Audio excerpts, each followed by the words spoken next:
उत्साह अलग सागी जगह ते शहीद सहाफ़ी जान मोहम्मद महर जे लाइ असीं प्रोग्राम कयो हुयोसीं। अॼु जगह त सागी आहे पर हिकु ॿियो सहाफ़ी क़तल थी चुको आहे। आउं ॻाल्हि करे रही आहियां शहीद सहाफ़ी इम्तियाज़ मीर जी, जंहिंखे हाल ई में क़तल कयो वियो आहे ऐं अॼु प्रेस क्लब ते ही एहतजाज थी रहियो आहे त उन्हनि जे कातिलनि खे जल्द खां जल्द गिरफ़्तार कयो वञे। पर सवाल इहो पैदा थिए पियो त ही सहाफ़ी केसीं ताईं क़तल थींदा रहंदा। सहाफ़ियुनि जे तहफ़ुज़ जा बि वॾा सवाल उथनि था रियासत ते, कानून नाफ़िज़ करण वारे इदारनि ते। त आख़िर ही सभु इदारा कनि छा पिया ऐं छो इन्हनि मामलनि में जेके जवाबदार हुजनि था उन्हनि खे मंतकी अंजाम ताईं पुॼाइण में नाकाम थी वञनि था। अचो त ॼाणियो वञे पियो त सिंधी सार संभाल लहण जे लाइ तयारु कोन्हे। इहो सभु कुझु सीनियर सहाफ़ी चवनि पिया ऐं असां सभिनी बि इहो महसूसु आहे। बहरहाल हिन वक़्तु असां सभु गॾु थिया आहियूं त शहीद सहाफ़ी इम्तियाज़ मीर जे कातिलनि खे जल्द खां जल्द गिरफ़्तार कयो वञे ऐं उन जे लाइ असीं एहतजाज बि करे रहिया आहियूं। हिन वक़्तु मूंखे जॉइन कयो आहे शहीद सहाफ़ी इम्तियाज़ मीर जे वारसनि, हुननि जा भाइर असां सां गॾु मौजूदु आहिनि, भाइटियो बि मौजूदु आहे। छो त हुननि सां ॻाल्हि ॿोल्हि कयूं था त हुननि जा छा मुतालिबा आहिनि। अस्सलाम वालेकुम सर, वॾी महिरबानी। सभ खां पहिरीं त तव्हां सां ताज़ियत, असां तव्हांजे ग़म में बराबरि जा शरीक आहियूं। छा चवंदा, कहिड़ा मुतालिबा आहिनि? हिन वक़्तु ताईं पुलिस तव्हांखे कहिड़ी यकीन दहानी कराई आहे? पहिरीं ॻाल्हि त वॾे अफ़सोस सां मूंखे चवणो पवे थो त हिन मामले खे मूंखे वॾी शिकायत त पंहिंजे मीडिया जे दोस्तनि खां आहे, जेके उर्दू चैनल वॾा वॾा नाला आहिनि। इम्तियाज़ मीर जी 25 साल जेकी ख़िदमत रही आहे उनजो तव्हां रिकॉर्ड खणी ॾिसो त हुन दुनिया लेवल जो साफ़ इहो चइनि चैनलनि जी नुमाइंदगी करे पियो, इंग्लिश, उर्दू ऐं सिंधी। वॾी ॻाल्हि आहे त इन मामले खे हाईलाइट कोन कयो आहे उर्दू मीडिया। ऐं उनखां पोइ असांखे शिकायत आहे इहा त असां पहिरें ॾींहं खां वठी शिकायत कंदा आयासीं। जीअं भाउ ते हमिलो थियो त असां बार बार हर इदारे के दरवाज़ा खड़काईंदा रहियासीं त असांखे सिक्योरिटी जा ख़दशा आहिनि। असांखे इस्पताल में हिन इस्पताल ते असां मुतमिन न आहियूं, पर अलाए छो न सिंध हुकूमत जो दरवाज़ो खड़काए खड़काए बेज़ार थियासीं। उन्हनि मां कंहिं आवाज़ु ॾिनो न, जेके कानून नाफ़िज़ करण वारा इदारा आहिनि उन्हनि मां को अॻिते आयो। DIG खे ऐं IG खे मां मैसेज लिखिया, उनजो को रिप्लाई कोन ॾिनो। ऐं मूं चीफ सेक्रेटरी खे, सईद गनी खे, जेके उते भाउ खां पुछणु ताज़ियत करणु आहे, मूं हर बार सिक्योरिटी जा ख़दशा ज़ाहिर कया। मुंहिंजो जॾहिं हेॾो वॾो वाक़ियो थी सघे थो, 16 खां 18 गोलियूं हिकिड़े ई साइड खां मीर साहब खे हयूं वियूं आहिनि ऐं असांखे हिते काफ़ी ख़दशा अथनि। पंहिंजी ज़िंदगी जा बि असांखे हिन महिल ख़दशा अथनि। असांखे हिन महिल ताईं हुकूमत। अच्छा, तव्हां यानी IG पुलिस सां बि राब्तो करण जी कोशिशि कई, को जवाबु न आयो? ऐं जेके SSP इन्वेस्टिगेशन आहिनि उहे हिन मामले खे ॾिसंदे SSP कोरंगी जी ॻाल्हि कई, उन्हनि सां को तव्हांजो राब्तो थियो आहे? छा चवनि पिया उहे? SSP कोरंगी जे साम्हूं जॾहिं उते आयो स्टेटमेंट जे लाइ, फरियादी मां आहियां केस में, स्टेटमेंट जे लाइ इम्तियाज़ मीर पाण SSP खे बयानु ॾिनो आहे। 2 नाला हुन नॉमिनेट कया आहिनि। वॾी नाअहली पुलिस जी तव्हांखे हिते नज़र ईंदी। जेको शहीद पाण पंहिंजी ज़िंदगी में नाला ॾेई वियो आहे उन्हनि जी का गिरफ़्तारी अमल में न आई आहे, पुलिस को एक्शन न कयो आहे ऐं उनजे खून खे लोढ़णु चाहिनि था। अफ़सोस थिए थो इदारनि ते, पर ही छो मीर साहब जी ॻाल्हि खे लिकायो थो वञे। जेकी ॻाल्हि आहे दुनिया जे साम्हूं अचे, माण्हू गिरफ़्तार थियनि। अॼु 10 ॾींहं गुज़री विया आहिनि, असां इंसाफ़ लाइ हुनजो दर खड़काईंदा हूंदा। जेको पाण सॼी दुनिया जी मदद कंदो, अॼु उनजी केरु मदद नथो करे, उनजे खून सां इंसाफ़ नथो थिए। बिल्कुलु सर, तव्हांजे ग़म में असां बराबरि जा शरीक आहियूं। हिन वक़्तु मूंखे शहीद सहाफ़ी इम्तियाज़ में जे ॿिए भाउ बि जॉइन कयो, अचो त उन्हनि सां बि ॻाल्हि कई पिया। सर, यकीनन हिकु अफ़सोसनाक घड़ी आहे ऐं तव्हां बि साॻियो मुतालिबो कयो था जेको असां कयूं पिया। छा चवंदा कि अहिड़ियूं ताज़ा यादूं जेके तव्हांजो इम्तियाज़ मीर सां हुजनि, जेके शेयर करणु चाहियो ऐं वधीक तव्हां मुतालिबा कहिड़ा करणु चाहियो था? असां इहो आहे त उन जा कातिल गिरफ़्तार थियनि। साहब जेको नॉमिनेट नाला ॾिना आहिनि उहे गिरफ़्तार थियनि। पुलिस कोई बि असां सां तावन न हिते कयो आहे, न इस्पताल में कयो आहे। पुलिस तव्हां सां पाण को राब्तो कयो आहे? कोई बि न कयो आहे। हा, असांजा भाइरनि जा कातिल गिरफ़्तार थियनि, बसि असांजो मुतालिबो इहो ई आहे। ठीकु आहे। तव्हां ॿियो जेके फैमिली आयल आहे शहीद सहाफ़ी इम्तियाज़ मीर जी, उन्हनि सां असां वधीक ॻाल्हि ॿोल्हि कयूं। जी सर, छा चवंदा तव्हां? हिकु अफ़सोसनाक घड़ी आहे, कहिड़ा मुतालिबा आहिनि तव्हांजा? असांजो इहो ई मुतालिबो आहे त इम्तियाज़ मीर को आम सहाफ़ी न हो। इम्तियाज़ मीर तमामु वॾो सहाफ़ी हो, तमामु वॾी शख़्सियत हो, जंहिंजे मथां हेतिरो वॾो सरेआम दहशतगर्दी कातलानो हमिलो कयो वियो आहे। एतिरियूं गोलियूं मीर साहब खे हयूं वियूं आहिनि, बेगुनाह उनखे क़तल कयो वियो आहे। असां चऊं था त मीर साहब जे खून सां इंसाफ़ थिए ऐं जेके बि जंहिंजा असां नाला नॉमिनेट कया आहिनि जल्द में जल्द पुलिस उनखे गिरफ़्तार करे। छो न त इन खां पोइ असां ही मुज़ाहिरो दाइरो वधाईंदासीं। हेॾा वॾा जेके आहिनि मिनिस्टर, वज़ीर, ऐवाननि में वेठा आहिनि, छा था करनि? पुलिस इन जो कोई बि हिन महिल ताणी असांखे रिज़ल्ट न ॾिनो आहे। आख़िर इन जी वजह छा आहे?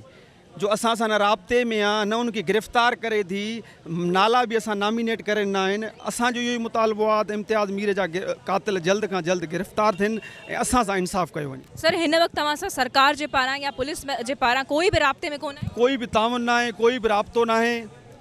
जीअं मीर साहब जी डेथ थी आहे FIR कटण खां पोइ न उन्हनि को अहिड़ो असांखे रिज़ल्ट ॾिनो आहे, न को माण्हू हिन महिल ताणी कोई बि गिरफ़्तार न थियो आहे। इनके बावजूदि उन्हनि वटि नाला नॉमिनेट बि आहिनि, पोइ पुलिस छो नथी गिरफ़्तार करे? जी सर छा चवंदा? असांजे भाउ जे खून सां इंसाफ़ कयो, हेॾो वॾो साफ़ इहो इंटरनेशनल साफ़ इहो हुयो, उनखे ईअं बेरहमाना क़तल करे उनखे अस्पताल में बि कोई बि पुछण वारा ई न, हर शइ उनजी हुई। असांजे लाइ उहो जो कुझु कंदो हुयो उहो सॼी पंहिंजी फैमिली लाइ कंदो हुओ। उनजे खून सां इंसाफ़ कयो वञे। असां पुरज़ोर अपील था कयूं सिंध गवर्नमेंट खे त इम्तियाज़ मीर जा फौरी तौर कातिल गिरफ़्तार कया वञनि, जेके FIR में नॉमिनेट आहिनि उहे बि गिरफ़्तार कया वञनि। जेतिरे दाइरो वधाइनि था उहो माण्हुनि खे गिरफ़्तार करे। कोई सिंधो ठुल या जेकाबाद परे न आहिनि जेके नॉमिनेट FIR में नाला ॾिना आहिनि। उमर दराज़ आहे, अहमद बख्शा उनजा पुट आहिनि, उहे सवलो आहिनि। को ठुल को वाना वज़ीरिस्तान न आहे जो अरेस्ट नथा थी सघनि। कातिल जेके FIR में आहिनि उन्हनि खे फौरी तौर गिरफ़्तार करे असांखे ॿुधायो वञे त उन खून सां केतिरो इंसाफ़ थो थिए। वॾी महिरबानी तव्हां टाइम ॾिनो। असीं उमेद कयूं था त सिंध सरकार बि जेके उन्हनि जे वारसनि जो मौक़िफ़ आहे त हिन वक़्तु ताईं कंहिं क़िस्म जो ताबुन न कयो आहे, उहो जल्द खां जल्द ताबुन कनि ऐं उन्हनि जा कातिलनि खे जल्द खां जल्द गिरफ़्तार करण जा हुननि जा वारिस मुतालबो करे रहिया आहिनि। अचो अॻिते हली करे अञा असां ॿियनि सहाफ़ियुनि सां ॻाल्हायूं था त आख़िर हिन मामले जो छा थींदो, छो आख़िर ईअं सहाफ़ी बेरहमाने तरीक़े सां क़तल थींदा रहनि था। जी हिन वक़्तु मूंखे जॉइन कयो आहे सीनियर सहाफ़ी हमीद सुमरो साहब। अचो त उन्हनि सां कयूं था, छो त शहीद सहाफ़ी इम्तियाज़ मीर खे जॾहिं गोलियूं लॻियूं तंहिं वक़्त खां हमीद भाई उन्हनि सां गॾु मौजूदु हुया। अचो त उन्हनि खां पुछूं था त कहिड़ो एक्सपीरियंस रहियो, छा उते हिननि पंहिंजो विटनेस कयो आहे, हिननि खे केतिरी उमेद आहे त शहीद सहाफ़ी इम्तियाज़ मीर जा कातिल कॾहिं ऐं कीअं गिरफ़्तार थींदा। अस्सलाम वालेकुम हमीद भाई, वॾी महिरबानी तव्हां जॉइन कयो। तव्हां पहिरें ॾींहं खां ई उन्हनि सां गॾु हुया, छा तव्हां ॾिठो, सरकार बाक़ाइदा ताउन कयो या न, कातिल गिरफ़्तार थियण जी केतिरी उमेद नज़र अचे पई? अब कातिल इनखे गिरफ़्तार करणा पवंदा। सीधी सही ॻाल्हि आहे। ॾिसो इहो हिकिड़ो इंसाफ़ जी घुर्ज बि आहे त जेकॾहिं के इंसान जो को क़तल थिए थो त उनखे उहो हक़ु हासिलु आहे त उहो पंहिंजी FIR कटाए ऐं उहो ॿुधाए त हुन ते हमिलो कंहिं कयो आहे। इम्तियाज़ मीर पंहिंजी ज़िंदगी में कातिलनि जा नाला ॿुधाए वियो आहे। हू ॿुधाए वियो आहे त हुन ते फायरिंग करण वारा केरु हुया। उन्हनि माण्हुनि खे फौरी तौर ते गिरफ़्तार करणु घुरिजे हा। तव्हां ॾिसो त 8 खां 10 ॾींहं गुज़री विया आहिनि, पर अफ़सोस आहे असांजे इंसाफ़ ते, असांजे पुलिसिंग ते इहो सवालिया निशान आहे त इम्तियाज़ मीर जा कातिल हिन वक़्त ताईं छो जेको आहे उहो इंसाफ़ जी कटड़ी में न अची सघिया आहिनि। पुलिस उन्हनि ताईं छो कोन पहुची सघी आहे। ॾिसो असां मुतालबो कयूं था त जुडिशल कमीशन ठाहे हिन वॾे क़तल जी, तमामु वॾो इंसान हो इम्तियाज़ मीर, न रुगो सिंध जो सहाफ़ी हो, सिंध जे आम इशूज़ ते हिकिड़ो अलॻि आवाज़ हो, पर उर्दू में अंग्रेज़ी में बि हुन पूरी दुनिया में हिकिड़ो पंहिंजो नालो मंझरायो। इम्तियाज़ मीर जे क़तल खे घण पासनि खां जेको आहे इन्वेस्टिगेट करिणो पवंदो ऐं ॾिसणो पवंदो त उहे कहिड़ा उनसर हुया जिन इम्तियाज़ मीर खे जान खां जेको आहे उहो असांखां जुदा कयो आहे। इम्तियाज़ मीर जा कातिल गिरफ़्तार कया वञनि। अॼु असांजो टोकन एहतिजाज आहे। जेकॾहिं इहो गिरफ़्तार नथा कया वञनि त ईंदड़ एहतिजाज असांजो सिंध असेंबली जे इजलास में हूंदो। उन खां पोइ क़ौमी असेंबली, सेनेट समेत पूरे पाकिस्तान में सहाफ़ी सरापा एहतिजाज थींदा। रही ॻाल्हि तव्हां पुछो त तव्हां छा महसूसु कयो, त असां लावारसी महसूसु कई। जेकॾहिं इन जी जॻह ते को पंजाब जो या कंहिं ॿिए सूबे जो सहाफ़ी हुजे हा त उहो न सिर्फ़ु कंहिं वॾी इस्पताल में उनजो इलाजु कराए वञे हा, पर जे ज़रूरत पेश अचे हा त हुनखे ॿाहिरि मोकिलियो वञे हा। पर अफ़सोस त उहो सिंधी सहाफ़ी हो, निधण को हुयो, लावारिस हुयो, जंहिंजे करे हुनजो इलाज बि सही तरीक़े सां न थी सघियो। अच्छा सर, उन्हनि जा वारिस बि मौजूदु आहिनि। हिन जो चवणु आहे न पुलिस मां हिननि सां को राब्ते में आहे, न सरकार मां, इन शइ जो छा कजे, छो आख़िर एतिरी बेहसी ॾेखारी वञे पई? इहा बेहसी आहे, इनखे असां बेहसी चवंदासीं। वज़ीर आला सिंध खे फौरी तौर ते मुदाख़लत करणी पवंदी। वज़ीर दाख़िला खे त फ़िलहालु असां नथा चई सघूं, हुनजी वालदा गुज़ारे वई आहे, पर घटि में घटि उन्हनि खे इन जो जवाबु ॾियणो पवंदो त हीअ जेकी वारिस आहिनि, हीअ जेको वॾो भाउ आहे या जेके मासूम बच्चा या उहे यतीम जेके हुनजी किफ़ालत में हुया, उहे इंसाफ़ जा मुंतज़िर आहिनि। हू हिकिड़ो वॾो नालो हुयो, उन वॾे नाले जे पोइरनि खे बि इंसाफ़ जे लाइ एहतिजाज करणा था पवनि, त हिननि खे शर्म अचणु खपे ऐं हिननि खे फौरी तौर ते हिते अची करे हिननि खे इंसाफ़ फ़राहम करणो पवंदो। जी नाज़रीन, हिन वक़्तु मूंखे जॉइन कयो आहे सीनियर सहाफ़ी शकील नाइद साहब, उहे असां सां गॾु मौजूदु आहिनि। अस्सलाम वालेकुम सर, महिरबानी टाइम जी। अॼु असां सभु हिते पंहिंजे सीनियर सहाफ़ी शहीद इम्तियाज़ मीर जे क़ातिल खे गिरफ़्तार करण जे लाइ गॾु थिया आहियूं। पर इहो ॿुधायो त तमामु सहाफ़ियुनि सां असांजी ॻाल्हि ॿोल थी आहे, हू चवनि था त सिंधी सहाफ़ियुनि जी को सार संभाल लहण जे लाइ तयारु आहे। हिन में केतिरी हक़ीक़त आहे? तव्हांजो वसी तजुर्बो आहे, छा चवंदा? ॾिसो, तव्हां हिकिड़ी शइ नोट कयो, असांजो सिंधी सहाफ़ी अजय लालवाणी क़तल थियो, कुझु बि न थियो। अज़ीज़ मेमन क़तल थियो, कुझु कोन थियो। या नसोला गडानी क़तल थियो, कुझु न थियो। हाणे इम्तियाज़ मीर शहीद थियो आहे, कुझु न थियो। छाकाणि त इन जी वजह इहा आहे त इन सिलसिले में सिंध सरकार या इवन जेका कराची पुलिस आहे उहो इन तरफ़ तवजा न पई ॾिए। सिंध पुलिस खे हिन मामले जी ख़बर आहे त सिंधी सहाफ़ियुनि जे पुठियां ताक़त न आहे ऐं सिंधी सहाफ़ी निधड़क आहिनि, लावारस आहिनि। उन करे उन इहो आसानु आहे त उन जा जे क़ातिल उनजे सिर्फ़ु ज़बानी जमा ख़र्च करे जुमिला चवे, पर अदरवाइज़ उनखे न कंदा। ऐं हींअर वाक़ई सिंधी सहाफ़ी पाण खे कराची खां कश्मीर ताईं ग़ैर महफ़ूज़ पाण खे सम्झनि पिया। जी नाज़रीन, असांजी गुफ़्तगू जारी आहे। हिते शॉर्ट कमर्शियल ब्रेक वठंदासीं।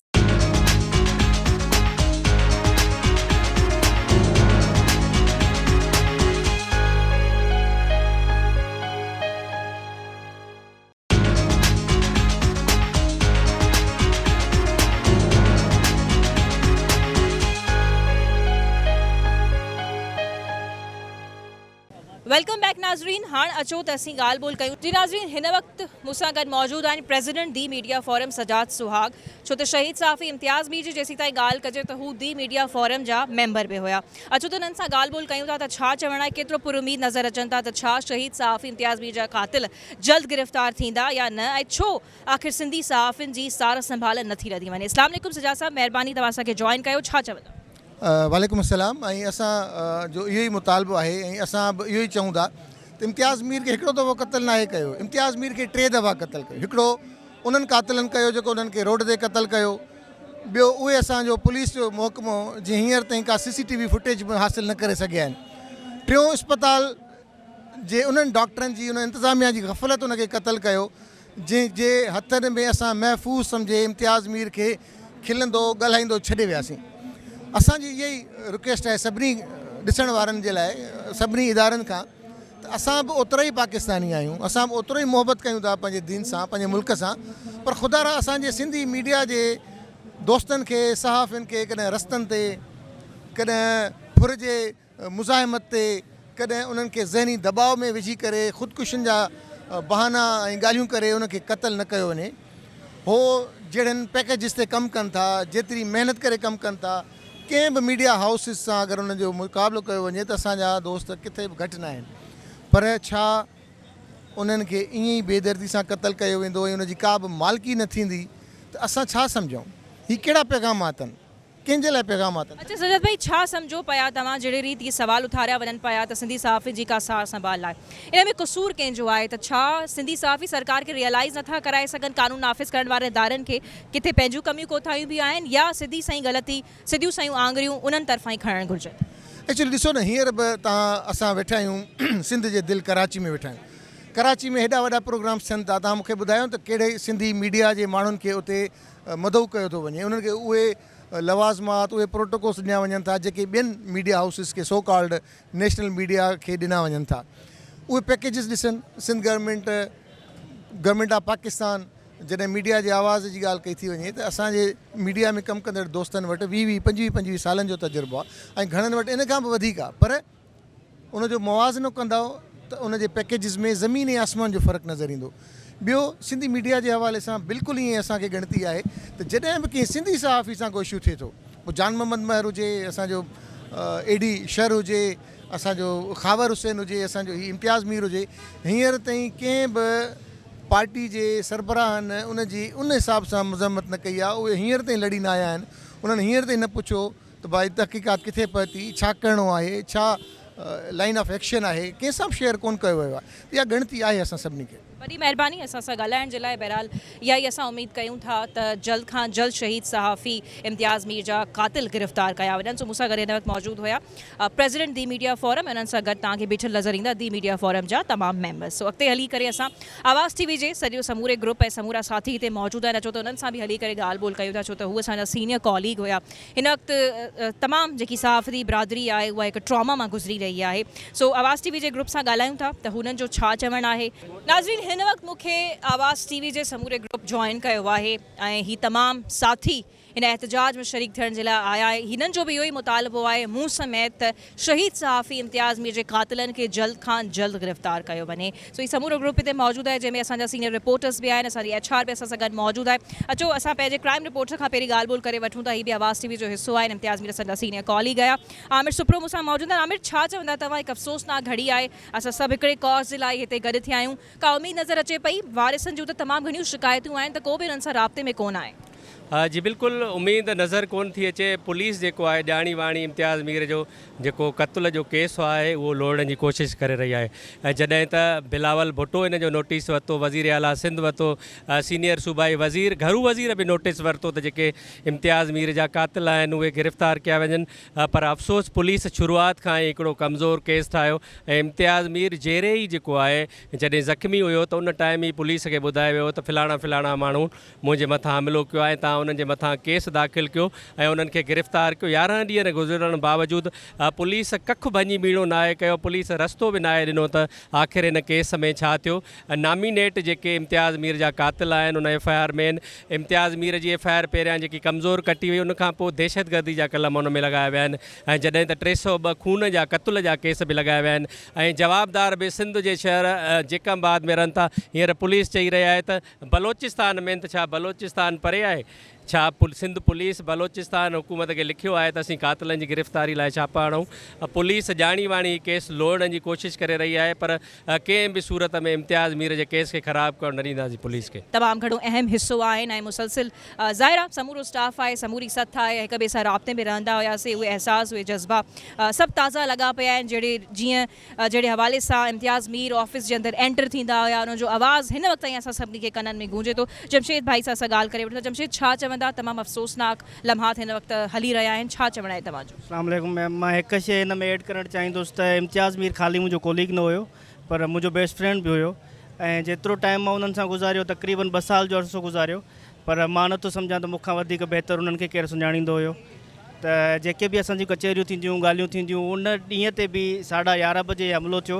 6 बजे अधु कलाक उन्हनि मूंसां ॻाल्हि ते ॻाल्हायो त साॼो शिफ्टिंग जो हाल अहिवाल थिए पियो। त उन में मां इहो ई चवणु चाहींदुसि त इम्तियाज़ मीर जहिड़ो हम्बल माण्हू, ऑनेस्ट माण्हू, सुठो दोस्त, ईअं सम्झो त मुंहिंजे वॾे भाउ जहिड़ो हुयो। ऐं ॿी शइ मां हिकु ऐड करणु चाहींदुसि त पाकिस्तान में जेको अलमियो रखियलु आहे हिते, उहो मेजर बेसिस ते इहो ई हूंदो आहे। जंहिं बि केस खे दरगुज़र करणु चाहींदी आहे, गवर्नमेंट चओ को बि चओ, त उन में इहो हूंदो आहे त हुन केस खे कंट्रोवर्शियल कयो वेंदो आहे।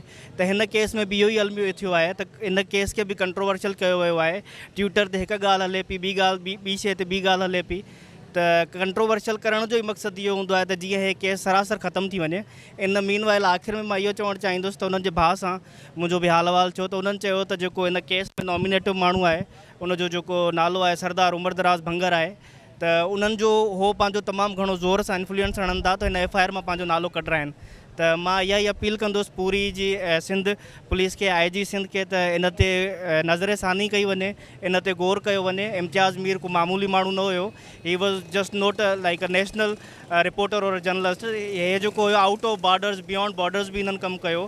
त तमामु अफ़सोस जहिड़ी ॻाल्हि आहे, हे ख़ाली हिकु रिपोर्टर ते हमिलो न आहे, हे पूरी जी पूरी सिंध ऐं पाकिस्तान ते हमिलो आहे। थैंक यू जमशेद साहब, तव्हां सां गॾु रहिजो। ज़ुल्फ़ी चांडियो असांजा रिपोर्टर आहिनि, उन्हनि सां बि ॻाल्हि कयूं था। शहज़ाद जलबाणी में मौजूदु आहे। जी ज़ुल्फ़ी भाई, छा चवंदा तव्हां? हूअं त हुकूमत जेके सहाफ़िन जे तहफ़ुज़ जे लाइ मुख़्तलिफ़ क़ानून पास करनि था, मुख़्तलिफ़ कमेटियूं जेके तश्कील ॾिनी थियूं वञनि, पर नतीजो उनजो इहो निकितो आहे त हर 3 महीने को न को सहाफ़ी क़तलु थियो वञे। ऐं हीअ असांजो दोस्त साथी इम्तियाज़ मीर खे बेदर्दी सां गोलियूं हणी ज़ख़्मी कयो वियो ऐं उनजो ठीक तरह सां इलाज बि न थी सघियो ऐं उहो इस्पताल में 8 ॾींहनि खां बाद उहो जेको आहे असांखां विछड़ी वियो, शहीद थी वियो। त असांजो इहो सादो मुतालबो आहे त भई सहाफ़िन जा जेके सहाफ़िन ते जेके हमला अचनि था, सहाफ़िन खे जेको क़तलु कयो थो वञे, उहो फ़ौरी तौर ते उनखे रोकियो वञे ऐं इम्तियाज़ मीर जा जेके ओरिजिनल कातिल आहिनि उन्हनि खे गिरफ़्तार कयो वञे। जी शहज़ाद भाई छा चवंदा अथव? जी अफ़सोस जो मक़ाम आहे असांजो प्यारो साथी सीनियर एंकर पर्सन जेको आहे उनखे ईअं बेदर्दी सां क़त्ल कयो वियो आहे। उनखां पोइ गफ़लत बि साम्हूं आई आहे। उनजे वारसनि पारां इहो चयो वियो आहे त इस्पताल वारनि जी गफ़लत हुई, जेका बुलेट हुई उहा रहिजी वई। हिकिड़ी इस्पताल वारनि चयो त उनखे कढणु घुरिजे आहे। इन जी बि जांच थियणु घुरिजे। हिकु JIT जोड़ी आला सतही जेका आहे कमेटी जोड़ी वञे, इन जी वाक़े जी जांच कई वञे त उहो इस्पताल में कीअं जेको आहे सो उहो फ़ौत थी वियो ठीक ठाक हुजण बावजूदि। उनखां पोइ जेको इहो सवालिया निशान आहे इदारनि ते आहे त हिकु त सहाफ़ी जेके क़त्ल थियनि था उन्हनि जा जेके कातिल आहिनि उन्हनि जी ख़बर नथी पए, जॾहिं त हिन केस में ख़बर बि आहे जेको ज़ख़्मी हुयो इम्तियाज़ मीर, त हुन पाण ॼाणायो त फलाणा फलाणा माण्हू आहिनि जिन मूंखे हिट कयो आहे। त उन्हनि खे बि अफ़सोस जो मक़ाम आहे त 11 ॾींहंनि ताईं उन्हनि खे बि गिरफ़्तार न कयो वियो आहे। त हीउ जेको हमिलो आहे, हीउ जेको क़त्ल आहे, इहो हमिलो जेको आहे सॼी सहाफ़त ते हमिलो असां सम्झूं था। न रुॻो इम्तियाज़ मीर ते पर असां सभिनी ते हीउ हमिलो आहे। सहाफ़त जो जेको हिन सिंध में जेको सहाफ़त जो फ्यूचर आहे उन बिल्कुलु शहज़ाद भाई, ही सहाफ़त जे फ्यूचर ते ऐं तमामु सहाफ़ती बिरादरी ते हिकिड़ो हमिलो आहे। सीनियर सहाफ़ी आजिज़ जमाली बि असांखे जॉइन करे चुका आहिनि। उनजो बि हिकिड़ो वॾो गहरो तालुक़ चइजे इम्तियाज़ मीर सां हुयो। सर, हिन वक़्तु वॾा सवाल उथी रहिया आहिनि, का क्लैरिटी न अची सघे पई। उन्हनि जा वारिस बि कंप्लेन्स कनि पिया, शिकायतूं कनि पिया। छा सम्झो पिया, तव्हां केतिरो पुरुमीद आहियो त हीउ केस सॉल्व थी सघे थो या न? ॾिसो, हिकु त सिंध में सहाफ़ी इंतिहाई अदम तहफ़ुज़ जो शिकार आहिनि, इन में को शक न आहे। 2-2.5 सालनि में सूबे सिंध जे अंदरि 5 सहाफ़ी क़त्ल थी चुका आहिनि। हीउ 5हों वाक़ियो आहे इम्तियाज़ मीर जे क़त्ल जो। अच्छा, इम्तियाज़ मीर जो क़त्ल वरी ॿियनि खां मुनफ़रद इन लाइ आहे त इम्तियाज़ मीर जा कातिल ॼातल सुञातल आहिनि, यानी उन्हनि ते FIR दाख़िल थी चुकी आहे। 10 ॾींहं उन वाक़े खे थी चुका आहिनि। अॼु ताईं न उन वाक़े जो को मुलज़िम गिरफ़्तार थियो आहे, अॼु ताईं न उन वाक़े जी का CCTV फुटेज साम्हूं अची सघी आहे। कराची जहिड़े शहर में, कराची जे मेन शाहरा ते ऐं अहिड़े हंधि जिते माण्हुनि जी हर वक़्तु रश हुजे थी, अहिड़े हंधि ते ई वाक़ियो थियो आहे। ज़ख़्मी इम्तियाज़ मीर जा कातिल जेके हुन पंहिंजे हयातीअ में नामज़द कया आहिनि, DIG जॾहिं ईस्ट हुनजी तबियत पुछणु वियो हुयो त हुन जे साम्हूं इहा ॻाल्हि कई, बाद में FIR दाख़िल थी। त कातिलनि जो गिरफ़्तार न थियणु सभ खां अहम पहलू आहे हिन केस जो। जान मोहम्मद महर जो केस हुजे, अज़ीज़ मेमण जो केस हुजे, नसरुल्लाह गडानी जो केस हुजे, या हाणे इम्तियाज़ मीर जो केस हुजे, सूरत हाल साॻी आहे त कराची जे शहर में हेॾे वॾे वाक़े में अगरि कातिल गिरफ़्तार नथा थियनि त पोइ कंहिंखे दांह ॾिजे। रही ॻाल्हि हिन केस जी इन्वेस्टिगेशन जी, इन में 3-4 सवाल उथनि था। पहिरियों त हिन ते फ़ौरी तौर ते वज़ीर आला सिंध खां इहो मुतालबो आहे त JIT तश्कील ॾिनी वञे, छो जो JIT में पुलिस सां गॾु ॿियनि तफ़्तीशी इदारनि जा, तहक़ीक़ी इदारनि जा ऑफिसर बि हूंदा आहिनि। त हिकिड़ी फ़ौरी तौर ते JIT तश्कील ॾिनी वञे। फ़ौरी तौर ते मुलज़िमनि जी गिरफ़्तारी लाइ इंक्वायरी कई वञे। जेका पुलिस जे ॾिसो, पुलिस जी तहक़ीक़ात मां न वारिस मुतमइन आहिनि न सहाफ़ी मुतमइन आहिनि, यानी 2 कंपोनेंट आहिनि। हिकिड़ा जिन्हनि जो माण्हू क़त्ल थियो, जिन्हनि जे घर जो माण्हू शहीद थियो, उहे आहिनि, उन जा वारिस ॿाहिरि आहिनि, उहे मुतमइन आहिनि। ॿी असांजी कम्यूनिटी आहे, जेका बिरादरी आहे, कम्यूनिटी बि मुतमइन न आहे। तव्हां हेतिरनि माण्हुनि सां तव्हां ॻाल्हायो हूंदो, कंहिं बि इत्मीनान जो इज़हार न कयो हूंदो। इवन तव्हां ख़ुदि बि इन ॻाल्हि मां मुतमइन न हूंदो त 10 ॾींहंनि में कराची जे शहर में हिकिड़े माण्हू जे क़त्ल जो को हिकिड़ो बि मुलज़िम अॼु ताईं गिरफ़्तार न थियो आहे। कोई एॾा पावरफुल मुलज़िम बि न आहिनि। ईअं न चइजे त को इंटरनेशनल क़िस्म जा दहशतगर्द हुजनि जेके गिरफ़्तार न थी सघिया हुजनि। लोकल माण्हू आहिनि जिन्हनि खे नॉमिनेट कयो वियो आहे, अरेस्ट न थिया आहिनि। सो ॿियो मुतालबो इहो आहे त हिन कातिलनि खे गिरफ़्तार कयो वञे। टियों मुतालबो इहो आहे त इम्तियाज़ मीर जे जंहिं इस्पताल में दाख़िल हो, उते कुझु सवाल उथिया आहिनि। असां कंहिं ते इल्ज़ाम नथा आणूं, पर हिकिड़ी इंक्वायरी त थी सघे थी न।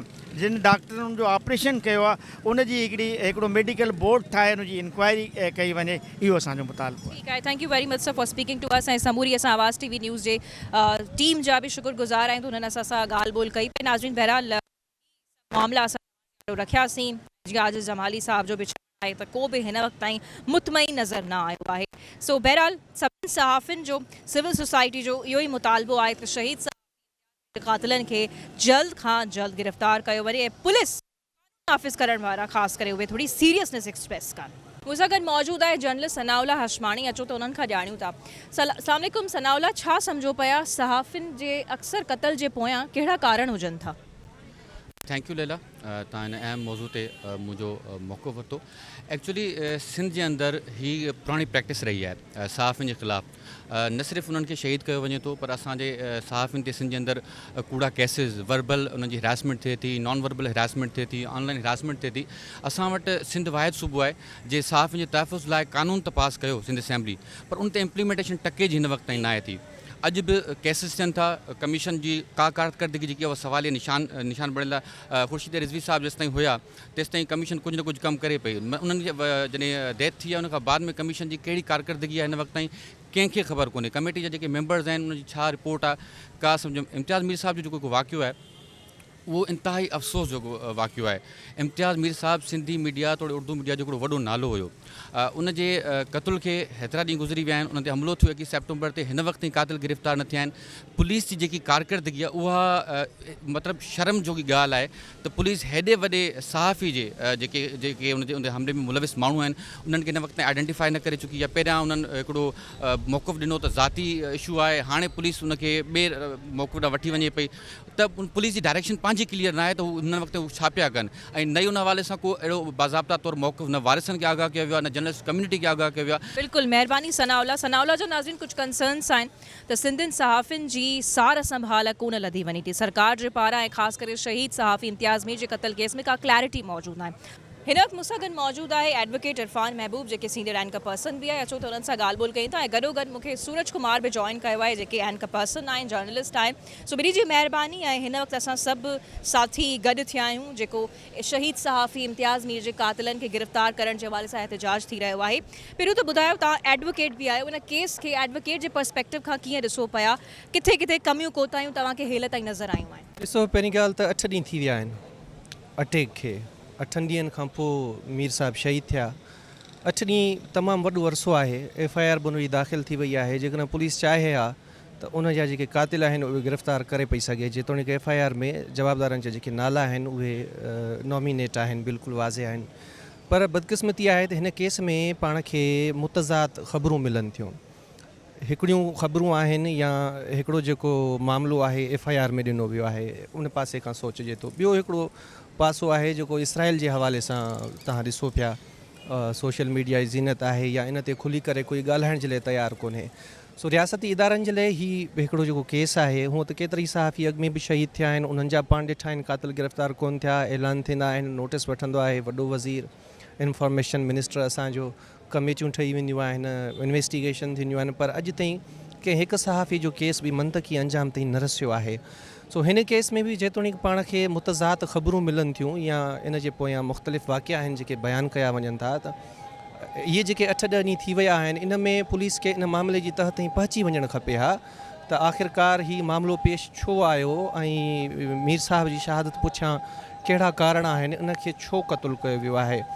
ऐं अक्सर करे इरफान कहिड़ा आम कारण हुजनि था जेके अक्सर करे असांजा सहाफ़ी बेरहमाने तरीक़े सां क़तल कया वञनि था?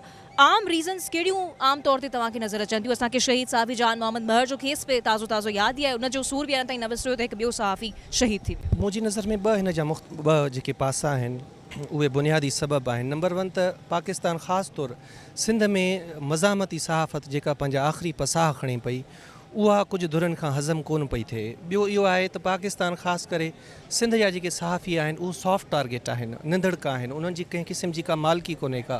पहिरियां मूं ॿुधायो त अॻु में बि सहाफ़ी शहीद थिया, क़तलु थिया, नसरुल्ला गॾाणी समेत मुख़्तलिफ़ सहाफ़ी आहिनि जेके ईअं ई बेरहमाने तरीक़े सां मारिया विया, शहीद कया विया, पर उन्हनि जो पेर खुर जेको क़ातिलनि जो आहे उहो कोन मिली सघियो, पलो पांद उन्हनि जो न थी सघियो। इन जे करे सिंध जा जेके सहाफ़ी आहिनि उहे निंदड़का आहिनि। ऐं बदकिस्मतीअ सां सिंध जे सहाफ़ियुनि जी सिक्योरिटी जे लाइ पूरे पाकिस्तान में पाण जेकॾहिं ॻाल्हि कयूं त कुझु कोन्हे। कागज़नि में, डॉक्यूमेंट्स में कानून ठहियलु आहिनि, अमल दरामद उन्हनि ते निल आहे।